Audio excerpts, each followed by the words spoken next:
What's going on, everyone? Welcome back to another Rogue Company video, and I hope you're all enjoying this amazing day. Rogue Company has just done their update show for Season 4, which is rightfully titled Sinister Shadows, and they went over weapon and gadget changes, which we will cover in today's video, but they also went over rogue changes. They showed the entire battle pass, and even showed us some of the cosmetics and bundles we can expect in the shop.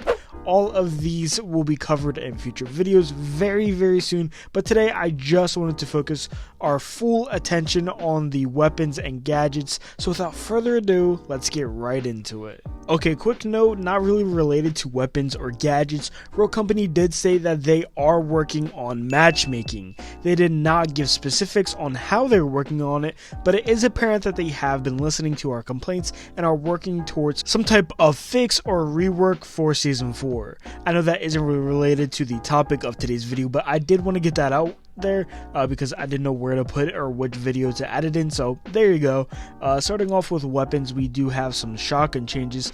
They stated that they understand that making shotguns either the meta or a niche thing is a hard task to do, so they're doing some reworks on all of them to hopefully get them in a better place this upcoming season. The first is the arbitrator, and they will be increasing the base fire rate and the upgraded fire rate. It will now have a non-linear damage per pellet. The hip fire accuracy has been reduced, but they state this should actually help you do more damage more consistently, and they've also increased the damage fall off value at first and second fall off ranges, as well as increased damage range by 1 meter. So across the board, it seems that they've actually buffed the arbitrator. Quick note, this is the only really buff they did to the shotguns. Everything else is nerfs. Next up is the SKL6, and this one has gotten a little nerf, and it now has a non-linear damage per pellet, and this is actually going to be a change happening on all the shotguns. Its range has been decreased by 1 meter, and both headshot damage and body shot damage has been increased. The headshot damage has gone from 125 to 110, and the body shot damage has decreased from 88 to 75. Now we have the S12 Tactical, and once again, just a small nerf. It now has a non-linear damage per pellet. Its headshot damage has been decreased from 96 to 75, and its body shot damage has been decreased from 70 to 60. The final shotgun on the list is the Striker, and this one has also gotten a nerf, but the damages are a little odd for some people who don't really understand how it works, because for this weapon, each shot doesn't always give the same amount of damage. Right now in Season 3, if you take the Striker and go and shoot someone in the body, for example, you have a chance of damaging them from any number between 72 and 80, and it's completely random. So hopefully that helped a little bit. With that explanation out the way though, we can go over the changes. It now has a non-linear damage per pellet. As I said, this change is happening to all the shotguns. Its headshot damage has been reduced from 80 through 88 to 64 through 72, and its body shot damage has been decreased from 72 through 80 to 52 through 60. Like I said, these are all shotgun nerfs, and this is actually something the community has wanted, and I'm assuming the Rogue Community team has been listening. They've been watching the Reddit, the Twitter, and here we are with nerfs all across the board. I mean, there is the arbitrator that got a little buff, but to be honest, who really uses the arbitrator?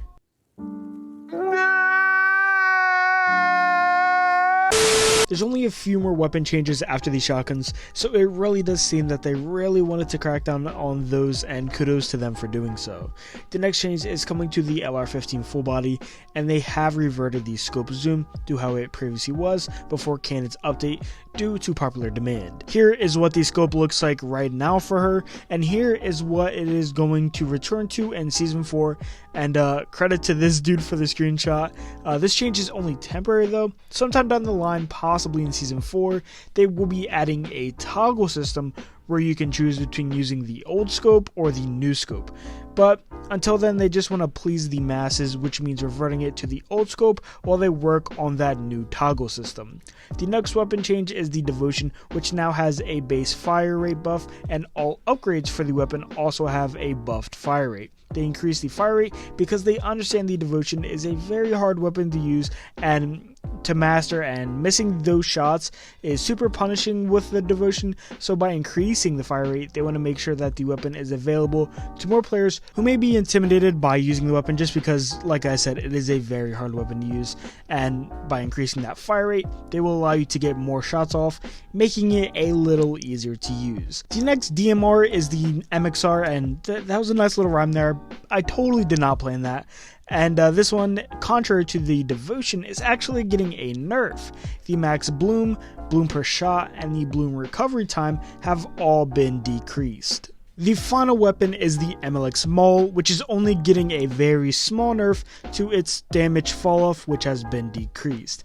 Next are weapon changes, but they are kind of broad and they're not too specific weapons. They're across the entire category.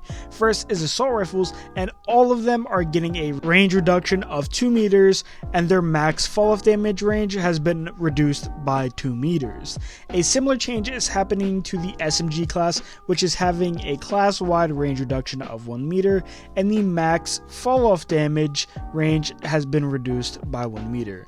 They've done this due to these two classes being the overall meta for the game and being the most dominant since, to be honest, Rogue Company has been released, and they want DMRs and snipers to shine in those long range to sometimes even mid-range engagements, so reducing the range of all assault rifles and SMGs will hopefully do that. Next, we just have a few quick changes to some of our gadgets, then we're all done. First is the C4, which is getting its damage level for its level 2 upgrade increased by 150 to 175. The frag grenade is getting its radius increased from 3 meters to 3.25 meters, and its outer damage increased from 40 to 50, both of these applying to the second level upgrade. The Semtex is getting its base damage increased from 100 to 125 for its level 2 upgrade.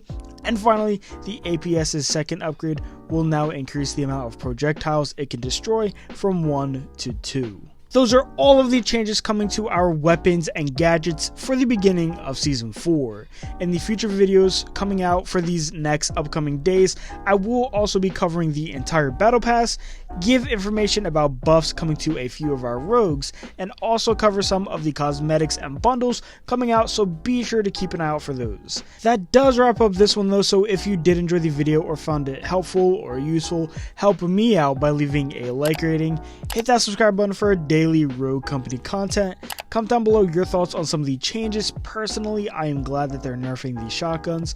And finally, be sure to join my Discord linked in the pinned comment and description, where you can chat with me and my community. Thank you all for stopping by and giving my video a watch, and hopefully I'll see you all in the next one.